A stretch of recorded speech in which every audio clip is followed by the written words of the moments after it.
Dan, how you doing today? Good, thanks. How are you? Good, good. It's a pleasure to talk to you. Have a lot of questions, but short time. Now, I don't want to start the interview off on a down note, but I do want to kind of dive into the logistics, especially since you're the visual effects supervisor, about something I'm a little disappointed about.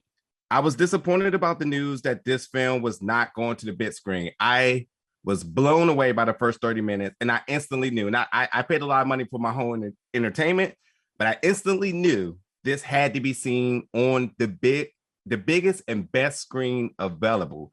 So I wanted to know, with that being converted now to Disney Plus, did you have to do any changes, and what can you talk about in that experience, and possibly happen to go back and say, like, this is not going to work for standard formats?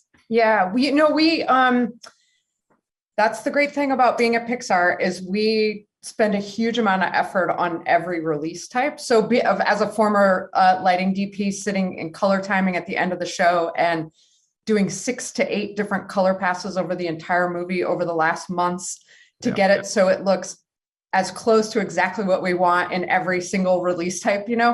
So while it's disappointing in that, we want everything to go to the big screen, of course, like that's why we're all here. We love going to the movies. That's right.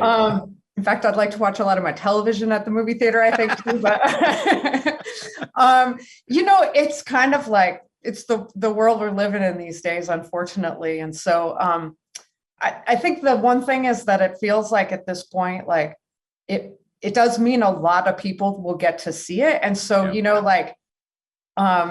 if people aren't going to the theaters, we know that they're at home, and it's going to be March. It's going to be still winter around here at least. And, kind of cozy up and watch the film with their family and feel safe and whatever. And so like, I can't feel too bad about that. And I do think we put so much time into this that, I think it's going to sing on the small screen too. And so I think that people will get the great experience that is Turning Red, even though they won't be seeing it on the big screen. So. Okay, good to know. Yeah, I just got the chills watching it at home, and I was like, oh my God, I can't wait to see this on the big screen. Then I started to Google. I was like, no, I didn't want to see that. So, something else I was fascinated about, that you spoke about on the press conference. Well, I couldn't wait to ask you about this. Now, you made a point to say that with the mouth shaping was a challenge. But when I was watching it, I started to wonder about the eyes, because the eyes told such a fascinating story within itself. Mm-hmm. So I started to think like, okay, maybe the facial features was one of the biggest challenges. And then you introduced the term that I was like, oh, I've never heard this. I want to know more. Profile moving. So could you speak more about that in the detail and really bringing these characters to life? Yeah.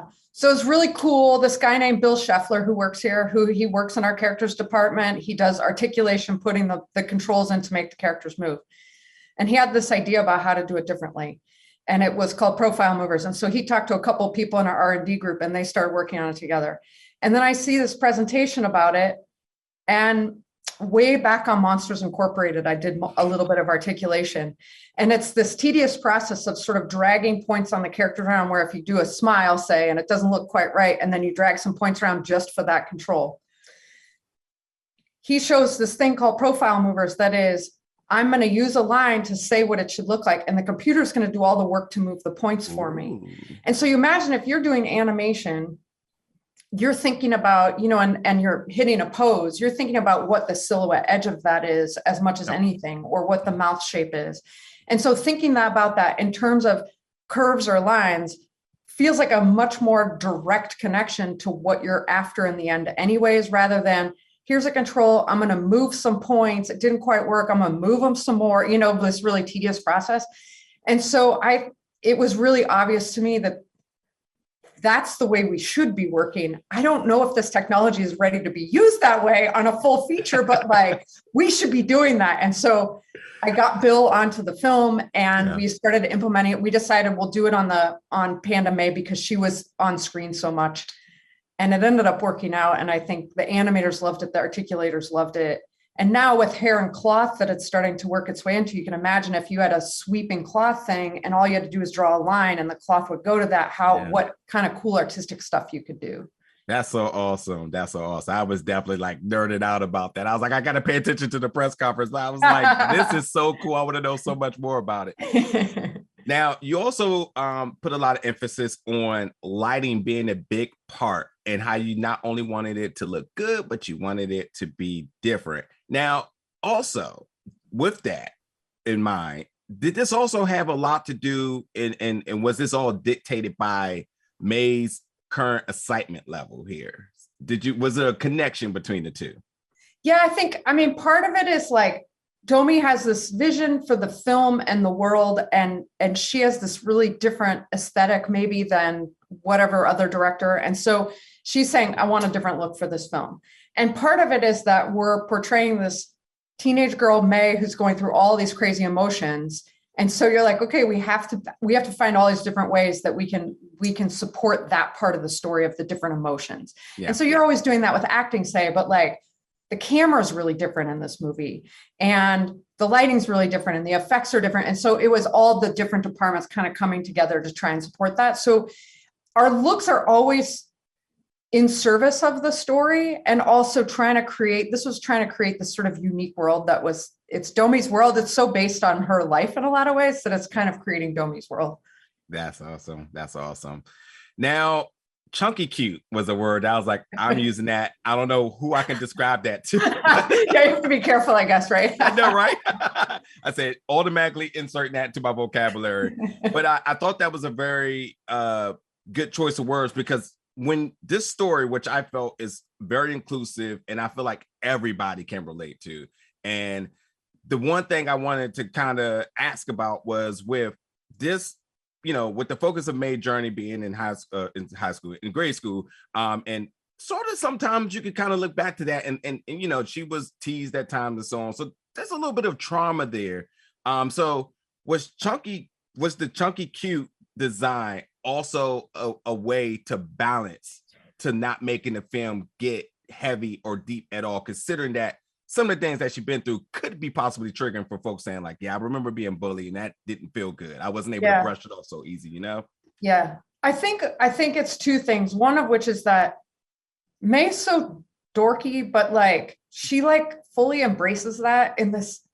Like, I wish I had that, like right? This is like, yeah, this is me. I'm a dork, and I just love that about her. And I think also like Domee and Rona really wanted it to be kind of like real in a way. And so there's this moment where Domee's like, oh, Rona, like, you've got these kind of patchy eyebrows and you've got these moles on your face. Let's put that onto Mei, and like these things that Rona had felt bad about and now suddenly are kind of being celebrated. And I think it's a little bit of that, like, we're not making her some perfect little fictional thing. I think she's more relatable because of that. Like, oh, I got thick ankles and I hate my thick ankles, but like, hey, there's that kid on the screen and she's okay. So I don't know, like it's in some ways this nice antidote to some of the torture of middle school, being able to see her sort of like proud of who she is in a lot of ways, Yeah, I absolutely think a lot of kids are going to embrace this. And I think this changes the culture going forward, where the middle school days were like dun dun dun, and it was so bad. It was such a big mysterious of like, how bad is it going to be? But this, I think, really going to change the perception. So, with my final question, I do want to know, without being personal, but asking, sort of say, do you have any personal input and connection to this film, and or is there something that you just kind of looked into this film and you was like, yep, that's totally relatable, been there, felt that? Yeah. I think with Mei, it's like, it's that 13-year-old girl, like very much I have so many emotions. I feel like I'm going to explode. Like, I feel like it almost would have helped me if I could have turned into a panda when that happened, because at least you had something happening instead of just like repressed, and so it's super relatable. And also the like pendulum swing of like, I'm happy, I'm sad, I'm crazy, I'm really angry at my parents, and then I love my friends, but I do this dumb thing. And like all of that super resonated. And I think also I wish that I could have embraced my dorkiness more in that era of my life, and so it was a bunch of stuff. And I think on a kind of looking at it from a different perspective, the part where Domee was going for like a different look, to me as a former lighting DP and loving computer animation as much as I do, that kind of challenge is very appealing, and trying to figure out all the ways that you could do that and how to pull it off. And so the movie definitely was resonated and appealed to me on multiple levels, I would say. Yeah, that's so awesome. Well, look, no matter how people see it, they will be seeing it in March, whether it's with their friends, themselves, whatever it may be. It's a fantastic film. I had a good time being teased for 30 minutes. I can't wait to see the rest of the film. But Danielle, it's been a pleasure talking to you. There's some great stuff in there.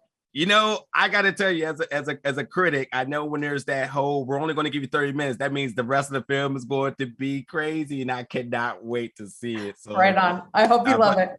I absolutely can't wait. But thank you so much for time with talking to you today, and for the hard work you put into this film. I can't wait for the world to see it. Right on. Thank you so much. It was great to chat with you. Absolutely. Take care.